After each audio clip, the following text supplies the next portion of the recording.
I really want to address a major issue that plagues the topical steroid withdrawal community. In the beginning stages of my journey, I tried to find a medical professional that would help me, that would hear me out, listen to my story, and help guide me through the healing process.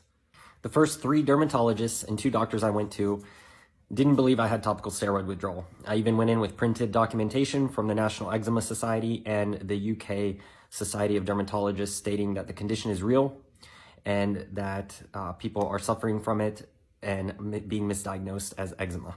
My next strategy was to focus on doctors who list topical steroid withdrawal as one of the specialties that they treat. I found a dermatologist and I went to her, and the first thing that I asked was, "Do you treat topical steroid withdrawal?" She said yes. I was excited. She proceeded to take a biopsy, goes in the back, comes back, and tells me she recommends more topical steroids. I felt dumbfounded and defeated. Here was a doctor who says that they treat topical steroid withdrawal, only to tell you that you need more topical steroids. Another doctor, a skin cancer specialist, listed TSW as one of his specialties as well. We go in, he lifts up my shirt, looks at me front and back, tells me I have topical steroid withdrawal, then tells me that I would have to use a drug called Dupixent for the rest of my life.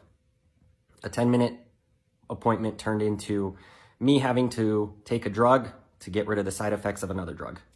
I eventually circled back to the doctor who initially prescribed me the topical steroids. I had stopped going to her because she thought that this was just eczema and it was getting worse and worse.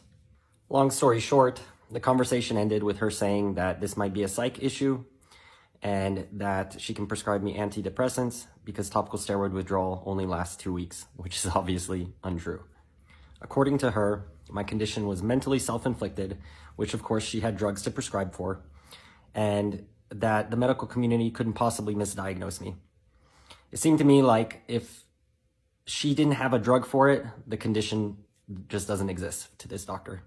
At this point, I felt completely and utterly abandoned by the medical community and just another potential lifelong customer to Big Pharma. 8 doctors and a couple $1,000s worth of appointments, and this led me to understand that I'd have to tackle this alone. And I know this isn't every medical professional, but with TSW in my experiences, it has been. And I just want to shout out to the doctors, nurses, and medical professionals who are keeping an open mind and not disregarding this condition. We need more medical professionals like you in Western medicine, so thank you. And to the doctors who are ignoring this out of their arrogance, please do better.